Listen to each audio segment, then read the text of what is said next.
دیکھیں سیاسی پیشن گوئی والا ایشو نہیں ہے.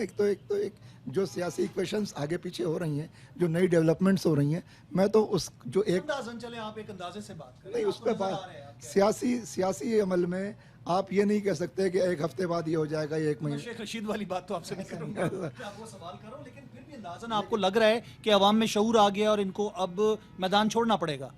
جو حکمراں طبقے کے تضادات ہیں نا وہ بہت بڑھ گئے ہیں, بہت ایکسپوز ہو گئے ہیں, اور عوام کے سامنے وہ بے نقاب ہو گئے ہیں, برہنہ ہو گئے ہیں. جیسے بچہ ماں کے پیٹ سے ننگا پیدا ہوتا ہے نا, یہ اس طرح ننگے ہو گئے ہیں. اچھا, میں اب جس پوائنٹ پہ آنا چاہ رہا ہوں, ہم کیلکولیشن میں اگر جاتے ہیں 30 سال میں جس طرح ہم نے اکانومی کو کلیپس ہوتے ہوئے دیکھا, اس وقت معیشت کی جو حالت ہم دیکھ رہے ہیں, سیاسی عدم استحکام یا پھر یہ دھرنے یا پھر یہ ریلیاں, اس سے ہم نے دیکھا ہے کہ لوگوں کی ایک رائے ہے, میں ایک رائے یہ بھی بنائی جا رہی ہے کہ یہ دھرنا سیاست کو ختم ہونا چاہیے, احتجاج جو ہیں اس کو ختم ہونا چاہیے, کہیں نہ کہیں سے کوئی نہ کوئی آوازیں آتی ہیں. آپ سمجھتے ہیں کہ اس کے بغیر کوئی حل ہے پاکستان میں؟ بھائی کیوں ختم ہونا چاہیے, یہ تو صحت مند سیاست ہے. وائٹ ہاؤس کے باہر دھرنے ہو سکتے ہیں, امریکی برطانوی وزیر اعظم کے گھر کے باہر مظاہرے ہو سکتے ہیں, تو یہ کیا مقدس گائے ہے, یہ برہمن ہے, وہ بھائی کیا ہیں یہ, اور کیوں ہیں؟ یعنی یہی تو سوسائٹی کی طاقت ہے کہ لوگ کوئی درد محسوس کریں, کوئی پھانس چبھے تو وہ چیخیں کہ پھانس چبھی ہے, تو یہ تو زندگی کی علامت ہے. ہاں اس میں تشدد نہیں ہو, تشدد تو وہ پیدا کر رہے ہیں. ہم نے وہ حکمت عملی اختیار کی کہ وہ کہتے کہ ڈی چوک, ہم کہتے ہم پہنچیں گے, وہ سدھیر ہیں, ہم سلطان رائی ہیں, اور دے مار 4:30 والی کہانیوں, تو ہم نے تو اس کو اوائڈ کیا. ہم تو سیاسی جد و جہد پہ یقین رکھتے ہیں, تو ہم بظاہر 2 اسٹیپ بیکورڈ ہوئے, لیکن اصلاً ہم 1 اسٹیپ فارورڈ ہو گئے.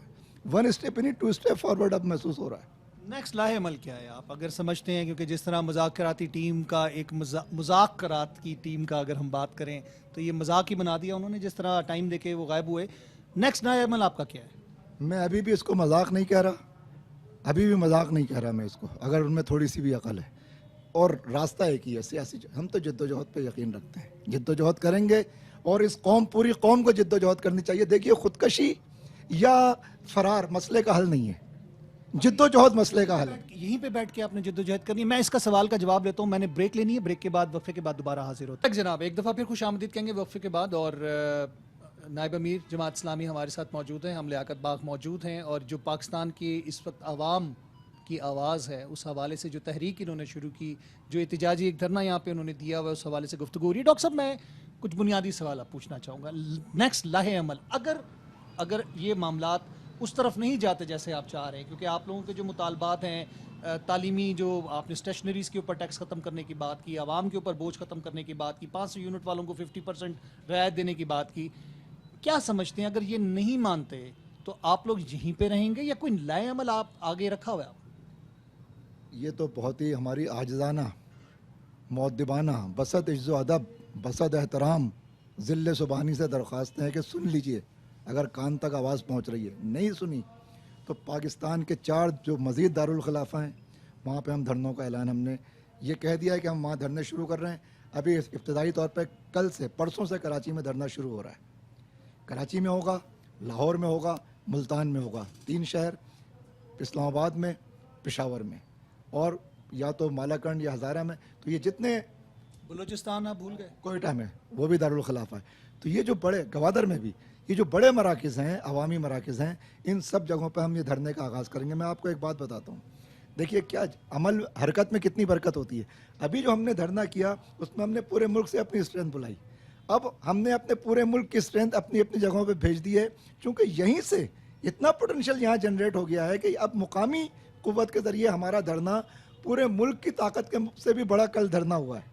آپ کو معلوم ہے عوام کا, خواتین کا جو جلسہ ہوا ہے اس خطے کی تاریخ کا سب سے بڑا سیاسی جلسہ خواتین کا ہوا ہے. کوئی پارٹی اتنا بڑا سیاسی جلسہ خواتین کا کر ہی نہیں سکتی. یہ باشعور سیاسی کارکنان تھیں, یہ ہجوم نہیں تھی, یہ 5 اسٹار بیگمات نہیں تھیں, یہ مڈل کلاس, تعلیم یافتہ, تہذیب یافتہ پولیٹیکل ورکرز تھیں, جنہوں نے ہزاروں تا حد نظر, یعنی کیمرے کی آنکھ اس کے آگے دیکھ ہی نہیں پا رہی تھی, وہاں تک خواتین پلے کارڈز لے کر کھڑی ہوئی تھیں, نعرے لگا رہی تھیں, حق مانگ رہی تھیں. یہ جو حق مانگنے کا اور اس نظام اس پاکستان کے ساتھ اٹیچمنٹ کا یہ جو جذبہ پیدا ہوا ہے نا، یہ بہت بڑی طاقت ہے. اس طاقت کے ذریعے ملک میں مثبت تبدیلی آ سکتی ہے اور اس کو ایک منظم تربیت یافتہ جماعت میں اثر ہے. تو ہم پورے چاروں دارالخلافہ میں اور اس کے علاوہ جو مؤثر شہر ہیں وہاں سے 2 دن کے نوٹس کے اوپر ہم اس دھرنوں کا آغاز کریں گے اور وہاں مزاحمت پیدا کریں گے. اور یہ ہمارا رائٹ ہے، یہ ہمارا ملک ہے، یہ ہماری سرزمین ہے. یہ ہم یہاں پہ حکومت کرنے کے لیے نہیں آتے اور پھر اس کے بعد تفریح پہ نہیں نکل جاتے لندن اور جو ہے دبئی اور یورپ کے شہروں میں. ہم یہیں رہتے ہیں. ہمارا جینا اور یہ ملک ہمارے آباء و اجداد نے بنایا ہے، یہ قربانیاں دے کر بنایا ہے. اس میں اس کے علاوہ کسی اور کا کوئی حصہ نہیں ہے. تو ہم یہ اور یہ آئین پاکستان ہمیں اس کا حق دیتا ہے، قانون اس کا حق دیتا ہے. اور جو اس کو روکے گا وہ آئین کو پامال کرے گا، قانون کو جو ہے وہ روندے گا اور وہ مجرم قرار پائے گا. تاریخ کی نظر میں، عوام کی نظر میں، قانون کی نظر میں ہم مزاحمت کریں گے اور مزاحمت کے دائرے کو بہت بڑھا دیں گے. اگر یہ جو تمام سیاسی پارٹیوں کی طاقت، آپ کو معلوم ہے کہ ابھی مصطفیٰ سنا یہ ہے کہ جو چھوٹے شریک کار تھے، شریک جرم تھے، انہوں نے بھی احتجاج کا اعلان کیا ہے. اے عشق مرحبا، وہ یہاں تک تو آیا. عوام پاکستان پارٹی بھی کل وہاں پہ کراچی میں جو کہ الیکٹرک کا آفس تھا اس کے باہر احتجاج کر رہی تھی. مفتاح اسماعیل صاحب تھے، وہ وہاں پہ بیٹھے ہوئے تھے. عوام پاکستان جو نئی ایک پارٹی بنی ہے، یار یہ پاکستان میں ایک بڑا مذاق ہوتا ہے. 4 آدمی جمع ہو گئے، ایک لیٹر پیڈ پہ لکھا، کہا پارٹی بنا لی. بھائی پارٹیاں ایسے نہیں بنتی. پارٹی کی ایک ڈیفینیشن ہے، اکیڈمیکلی بھی اور پولیٹیکلی بھی. پارٹی جو ہے وہ ایک منظم سیاسی نظریے کے ساتھ ایک سیاسی اجتماعیت کا نام ہے، سمع و اطاعت کا نام ہے، ایک آرڈر کا نام ہے.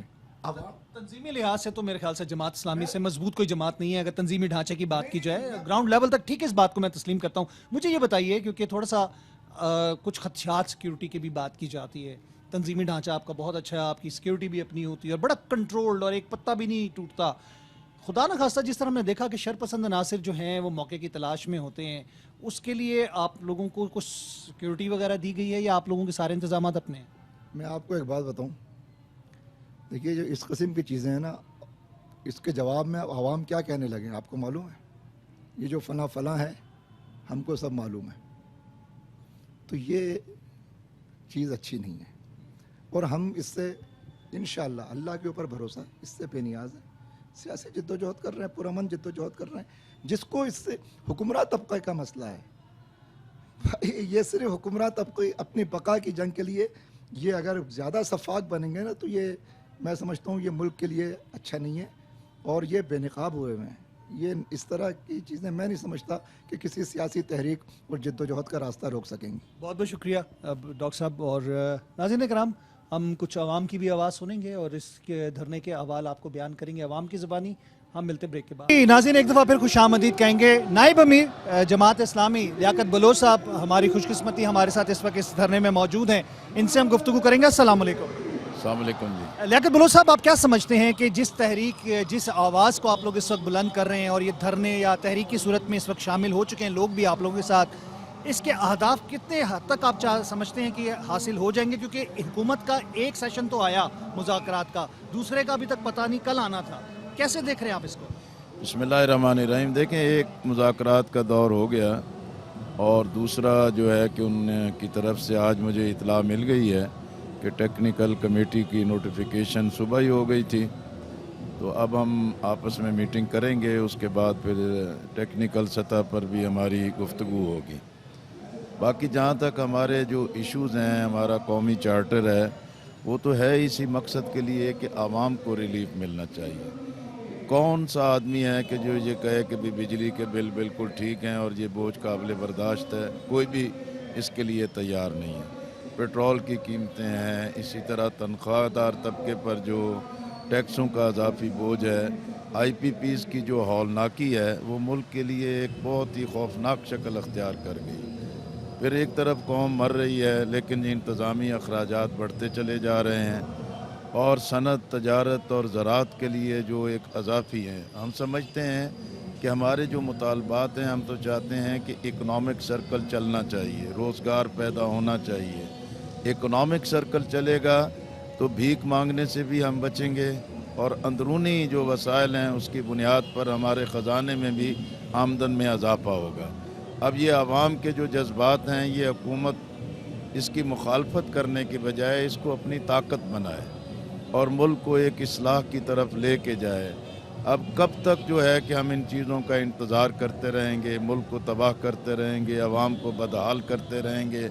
تو اب یہ ایک موڑ تو بالآخر آنا تھا، یا تو اس عوامی جذبات کو کوئی سمت دی جائے، یا لوگوں کو خودکشیوں کے لیے آزاد کر دیں، لوگوں کو ڈکیتیوں کے لیے آزاد کر دیں، لوگوں کو جسم فروشی کے لیے آزاد کر دیں، اور معاشرے میں جتنی بھی خرابیاں بڑھتی رہیں بس آنکھیں بند کر کے ان کو دیکھتے رہیں۔ ہم سمجھتے ہیں کہ سیاسی مسائل بھی بہت اہم ہیں، آئین کا تحفظ بھی بہت اہم ہے، حقیقی مینڈیٹ کے مطابق حکومتوں کی تشکیل بھی بہت اہم ہے، لیکن اگر معاشی مسائل حل نہیں ہوں گے تو کوئی چیز بھی اپنی جگہ درست نہیں ہو سکے گی۔ ڈاکٹر صاحب یہ بتائیے گا کہ کس حد تک امکانات آپ کو نظر آ رہے ہیں کہ یہ حکومت آپ لوگوں کے مذاکرات کے اندر آپ کے مطالبات کو تسلیم کر لے گی؟ دیکھیں یہ تو اب حکومت پہ ڈیپینڈ کرتا ہے نا جی، کہ وہ اس کو کتنا سنجیدگی سے لیتے ہیں اور عوام کے اس جذبات کو کتنی گہرائی سے محسوس کرتے ہیں۔ اگر وہ اس کو کھیل تماشا سمجھیں گے، وہ یہ سمجھیں کہ بس ایک عوامی طاقت سے ہی ان چیزوں کو روکا جا سکتا ہے، ریاستی طاقت سے روکا جا سکتا ہے، یہ ممکن نہیں ہے۔ دھرنا یہاں بھی ہو رہا ہے، جمعے کو کراچی سے بھی شروع ہو جائے گا، اگر یہ ٹس سے مس نہ ہوئے تو یہ پشاور میں بھی شروع ہو جائے گا، اگر وہاں سے بھی ان کو کوئی شعور نہ آیا تو یہ لاہور کی طرف بھی جائیں گے۔ یہ پورے ملک کے اور پوری قوم کی آواز ہے، اور یہ دھرنا، یہ احتجاج پورے ملک میں پھیلے گا، پھر ان حکمرانوں کو خیر منانی چاہیے۔ بہت بہت شکریہ لیاقت بلوچ صاحب۔ کچھ عوام کی آواز جو ہے وہ بھی سنیں۔ مسائل جو ہیں اس وقت، جو آئی پی پیز کا مسئلہ ہے، ٹیکسز کا ہے، اس وقت مقصد تو یہ دھرنا، یہ تحریک کا وہی ہے۔ جی بالکل، یہ بجلی کا مسئلہ ایک معصیت ہے جو بالکل سامنے کھل کے سامنے آ گیا ہے، لیکن میں سمجھتا ہوں کہ بجلی کا مسئلہ ایک بالکل جو ایک ایسا مسئلہ ہے کہ جو سامنے نکل کے آ گیا، ورنہ اس کے جو بنیادی محرکات ہیں اس کے، کہ یہ جو بیڈ گورننس ہے، حکمرانوں کی جو نااہلی ہے، ان کا جو قابلیت کیا اس کے اندر ملک کو اور پبلک کے سروس کے جو معاملات ان کو چلانے کے ہیں، میں سمجھتا ہوں کہ یہ بنیادی طور پہ مسائل ہیں کہ جو بجلی کے بلوں کی صورت میں ہمارے سامنے آئے ہیں۔ اور بجلی کے بل، کتنے دن سے آپ یہاں پہ؟ میں آج ہی اس دھرنے کے اندر شریک ہوا ہوں اور انشاءاللہ اس کے اندر موجود رہوں گا۔ وہ کہتے ہیں جی نوشتہ دیوار یا زبان خلق کو نکارہ خدا جانو۔ عوام جو یہاں پہ کیا کہہ رہی ہے اس کے بارے میں پوچھتے ہیں۔ السلام علیکم جی۔ وعلیکم السلام۔ آپ کا نام؟ جمیل احمد۔ کتنے دن سے آپ اس دھرنے میں ہیں؟ میں مسلسل 5ویں دن سے جہاں پہ ہوں۔ کہاں سے تشریف لائے آپ؟ بھکر سے، بیکورڈ ایریا ہے جنوبی پنجاب کا۔ کیا بجلی کی صورتحال ہے وہاں پہ؟ بجلی کی صورتحال بہت بری ہے، اور مطلب یہ ہے کہ وہاں پہ زراعت پیشہ جو لوگ ہیں نا، پہلے جو بجلی کا بل وہاں پہ اگر کسی کا ماہانہ 35,000 آتا تھا ٹیوب ویل کا، وہاں پہ اب وہ 80,000 اور 1,00,000 تک آ رہا ہے۔ اور وہاں بجلی ہے، بجلی آ جاتی ہے لیکن بل جو ہے وہ بہت زیادہ ہے، اور لوڈ شیڈنگ جو ہے وہ عام روٹین میں دن بھر بہت زیادہ ہوتی ہے، رات کو آ جاتی ہے، دن کو لوڈ شیڈنگ بھی ہوتی ہے۔ تو آپ کو کیا توقع ہے کہ یہ جس مقصد کے لیے سارا دھرنا اور تحریک چل رہی ہے یہ کامیاب ہو جائیں گے؟ اب تو الحمدللہ ہم نے حافظ نعیم الرحمان کی جو ہے وہ صاحب کی تقریر بھی سنی ہے، اس کے جذبوں کو دیکھا ہے، اور یہاں پہ لوگوں کو دیکھا ہے۔ اب تو وہ ہمارے جو ہے نا جذبات کا اظہار کر رہے ہیں، اب ہم اسے اپنے دل کے اندر اسے اب جگہ دے دی ہے۔ اب تو ہم یہاں اس لیے ہم اس امید کے ساتھ بیٹھے ہیں کہ ایک لیڈر ہے، واحد لیڈر ہے جس نے یہاں ملک میں کسی کی جو ہے بات کی ہے، غریب کی بات کی ہے۔ اور بجلی جہاں پہ اتنی مہنگی ہے، میں ایک چھوٹا سا کسان ہوں، اب جہاں پہ انہوں نے گندم مطلب کہا ہے کہ ہم اتنے میں لیں گے، گندم خریدی تک نہیں ہے، مطلب اتنے ہم بے حس ہو گئے، مجھے اب رونا آ رہا ہے۔ یقین مانیے کہ انہوں نے ہم سے گندم خریدی ہی نہیں ہے، ہم نے اتنی مہنگی کھاد ڈالی، اتنا پیٹرول انہوں نے مہنگا کر دیا ہے، اتنا ڈیزل مہنگا کر دیا ہے کہ افسوس ہے، بچے گھروں کو چیخ رہے ہیں، عوام چیخ رہی ہے، کچھ پورے نہیں ہو رہا ہے، اتنی مہنگائی ہو گئی ہے، دال مہنگی ہے، آٹا مہنگا ہے، گھی مہنگا ہے، کچھ سمجھ ہی نہیں آ رہی کیا کریں ہم۔ اللہ تعالیٰ آپ کا حامی و ناصر ہو جی۔ یہ صورتحال کچھ عوام کی ہم دیکھ رہے ہیں، اور عوام کے حوالے سے اگر بات کریں، ہمارے ساتھ اور بھی لوگ ہیں۔ آپ کا نام بھائی؟ ماجد، عبد الماجد، سیالکوٹ۔ سیالکوٹ سے۔ کتنا دن ہو گئے آپ آئے ہوئے؟ پہلے میں 3 دن رہا ہوں، پھر چلا گیا، اور آج پھر دوبارہ آیا ہوں۔ کیا امید ہے کہ اس دھرنے سے آپ وہ بجلی کے آئی پی پیز کے، بجلی کے بلوں کی جو ایک مہنگائی کا ہو شرابہ اضافہ ہے، ٹیکسز کا بوجھ ہے، وہ ختم ہو جائے گا؟